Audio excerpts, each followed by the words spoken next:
Participants, দর্শক ও বিচারক মণ্ডলী, সবাইকে আমার অসংখ্য ধন্যবাদ। আপনাদের সবার উৎসাহ, শুভকামনা ছাড়া আজকে এই অনুষ্ঠান সম্ভব হতো না। আমার সব ছাত্রছাত্রীদের বলছি, যারা এখানে আজকে উপস্থিত আছো, হ্যাটস অফ, নিজের সেরাটা দিতে পারার জন্য। আমি জানি সেরাটা দেওয়ার চেষ্টা করেছি এবং এই প্রয়াসটা দেখতে পেরে আমি মন থেকে খুব খুশি। তোমরা সবাই হয়তো পুরস্কার পাবে না, সেটা সম্ভব নয়, কিন্তু আমি বিশ্বাস রাখছি আজকের এই এক্সপিরিয়েন্স তোমাদের যোগ অভ্যাসকে আরও জোরদার করতে সাহায্য করবে। তোমাদের উৎসাহ, উদ্দীপনা দেখে আগামী বছরেও এরকম প্রতিযোগিতার ব্যবস্থা করার ইচ্ছে অনেকটা বেড়ে গেল। আজকের অনুষ্ঠান আয়োজনে করার পেছনে আমার মূল উদ্দেশ্য কিন্তু এই যোগ দিবস উদযাপন নয়, বা এটা দেখার জন্য নয় যে কে প্রথম হলো, কে দ্বিতীয় হলো। আমার টার্গেট ছিল যোগ অভ্যেস যাতে একটু হলেও আরও করা যেতে পারে এবং ব্যায়ামের প্রতি আগ্রহ আরও যাতে তোমাদের বাড়ে। আমাদের জীবনে খাওয়া, ঘুমানো এগুলো যেমন জরুরি, তেমনই এই যোগা হ্যাবিট বা যোগা প্র্যাকটিসটাও সমান জরুরি। যে কারণে আজকাল ডাক্তাররা অনেকেই ওষুধ না দিয়ে যোগ ব্যায়াম সাজেস্ট করে থাকেন।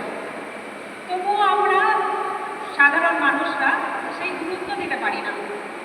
যে মানুষরা এরই মধ্যে যোগ ব্যায়ামকে দৈনন্দিন জীবনের অংশ করে নিতে পেরেছে, তারাই এই অভ্যাসের 100% সুফল প্রাপ্তি করে। যোগ অভ্যাস 3 রকম হয়। এক হচ্ছে যোগ আসন, দ্বিতীয় হচ্ছে প্রাণায়াম, আর তৃতীয় হচ্ছে ধ্যান। আমি লক্ষ্য করেছি যারা যোগ আসনকে প্রাধান্য দেয় তারা প্রাণায়াম ও ধ্যানকে প্রাধান্য দেয় না। আবার যারা প্রাণায়াম বা ধ্যানকে গুরুত্ব দেয় তারা যোগাসনকে গুরুত্ব দেয় না। রান্না যেমন লবণ, মশলা, আনাজপাতি সব দিয়েই করতে হয়, তবেই সেটা আমরা খেতে পারি।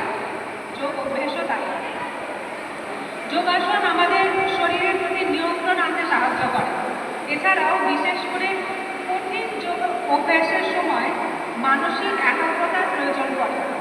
প্রাণায়াম শরীরের বায়ু সঞ্চালন বাড়ায়, মন ও শরীরের সংযোগ স্থাপন করে, শরীরকে রিল্যাক্স করে। পরিশেষে ধ্যান মনকে শান্ত করতে সাহায্য করে। সুতরাং এই 3 বিভাগকে একসাথে প্র্যাকটিস করলে তবেই পূর্ণাঙ্গ যোগ অভ্যাস হয়। আশা রাখছি আপনারা যারা যোগার সাথে অল্প বিস্তর পরিচিত এবং আমার ছাত্রছাত্রীরা আগামী দিনে যোগাকে এইভাবেই নিজের রুটিনের মধ্যে রাখবেন। মুখ্য লাভের গ্যারান্টি যেটা যোগ দেয় বলে সেটা আমি দিতে পারবো না, কিন্তু সুস্থ শরীর এবং পরিষ্কার মন এই নিয়ে যে বাঁচার গ্যারান্টি, এটা আমি দিতে পারি। আমি আমার বক্তব্য এখানেই শেষ করছি।